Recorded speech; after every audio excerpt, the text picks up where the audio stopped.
Fuerza Balita. Prime time hosted by Direct Randall Prada and Charlie Mendoza.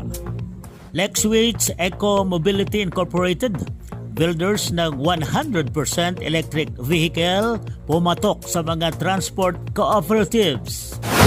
Sa isinagawang Transport Summit at Philippine Commercial Vehicle Show sa SMX Convention Center sa Pasay City ngayong araw, nagpahayag ng buong pagsuporta at kagalakan ng mga leader ng transport cooperative sa mataas na kalidad ng modern electric jeepney ng Lexwitch, pati ng kaakibat na programa nito na beneficial sa transport groups. Wow, it's really a game changer in the implementation of the public transport modernization program, because here comes the private sector joining hands to implement this noble program starting in the city of Baguio. We are the transport cooperative who is the laboratory of electric vehicles in the Cordillera Administrative Region. This is the 8th, pangwalo po ito, na electric vehicle na nasubukan namin sa siyudad ng Baguio na kayang-kaya niya yung terrain ng Baguio City. Nung una kasi hindi makaakyat, pangalawa design until na nabigay namin lahat yung mga inputs. Kausap ko yung engineer kanina ng Lexwitch, lahat yung inputs ng technical namin sa terrain ng Baguio City. Eto na, upgraded na yung electric vehicle. Initial itong tatlo, pero definitely we have approved the purchase of 100 units to be deployed in the city of Baguio. Rota namin ng Baguio City.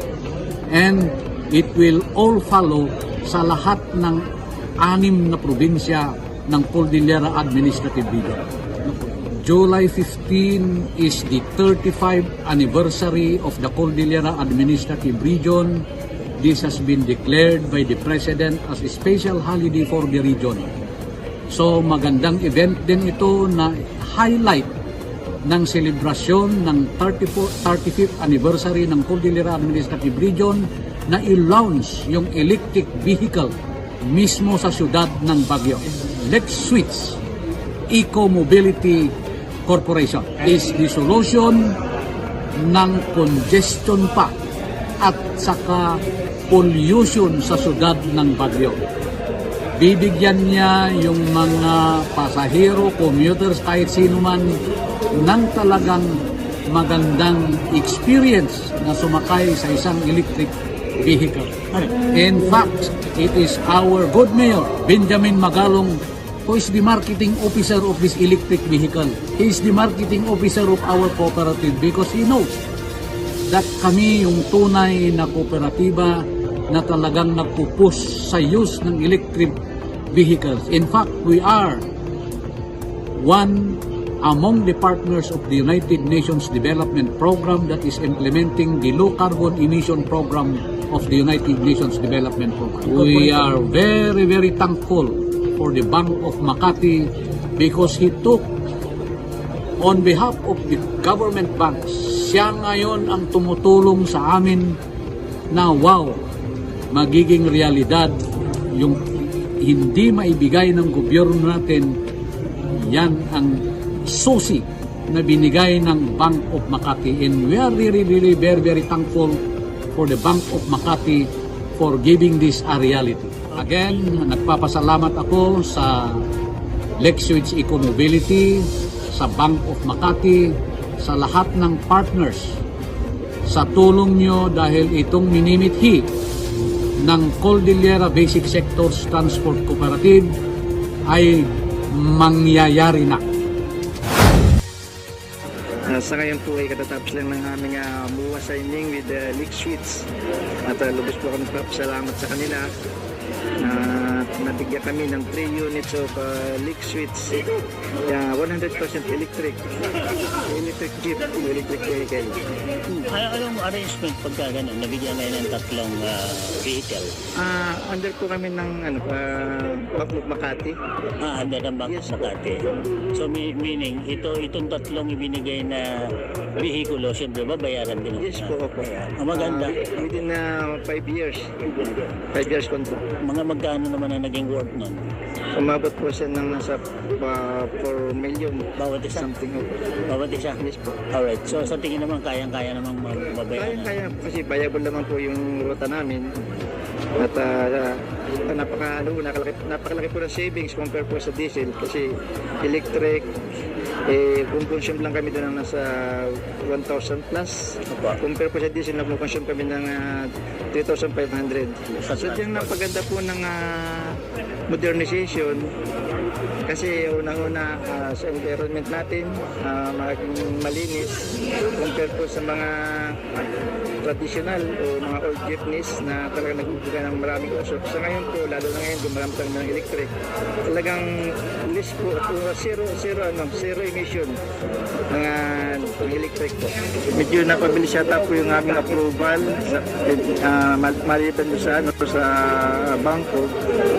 Nakapindot po kami sa kanila sa Singapore. Good. So yun po yung naging advantage ko sa ibang transport po.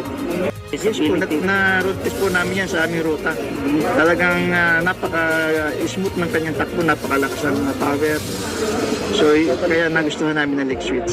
Hindi po pwede mo i-recommenda yan sa ibang mga Yes po, kalyado na-recommend natin. na po namin sa mga kasama namin na transport po. Lalo sa mga members namin sa NFTC. Kasi vice chairman po ako ng NFTC o National Federation of Transport Cooperative. So tinutulungan din namin silang maka-avail o makakuha ng mga electric vehicle. Ulit sir, anong ruta mo sir? Marikina Painaan po, tapos Marikina Antipolo, Marikina Bagong Nayon. Ito na kung Antipolo, medyo may pag-akyat din Yes doon, po, tama? talagang upfit So, po. walang problema, Wala kaya-kaya. po, bali wala po yun. Okay. Kahit pa standing yung unit, kaya pakitin ng leak switch. Okay naman yung kanya takbo niya, smooth naman. Ang sa amin lang ngayon ay sana matulungan kami ng gobyerno na makapag-loan sa bangko. Kasi hindi naman namin kaya yung presyo nito. Dagdagan pa nila yung subsidy sa mga traditional jeep na gusto mag-modern.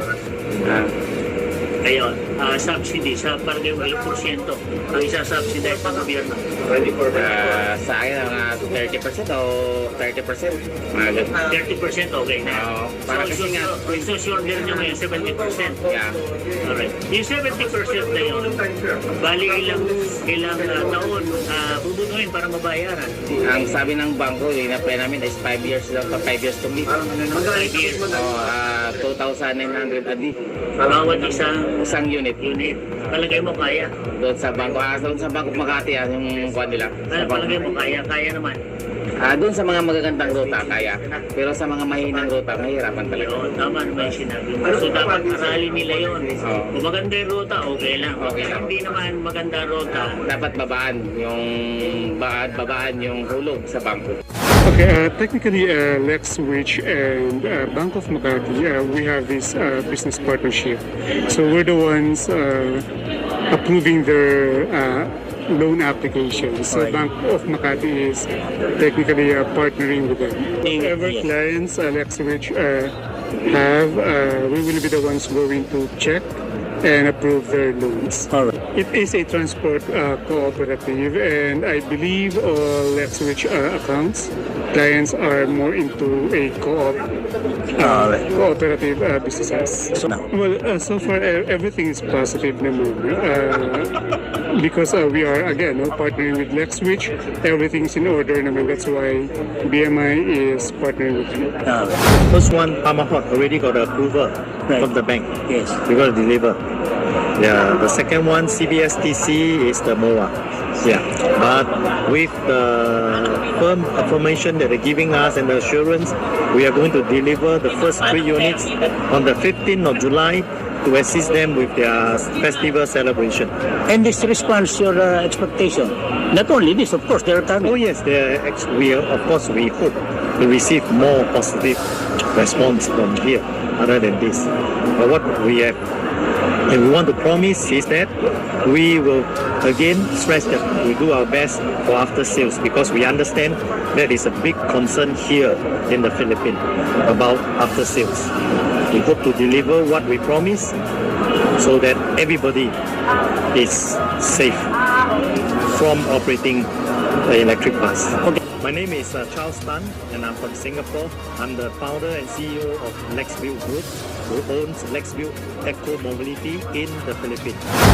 Yan ang report ako si Charlie Mendoza. Puwersa Balita Primetime Weekend, hosted by Direct Randall Prada and Charlie Mendoza.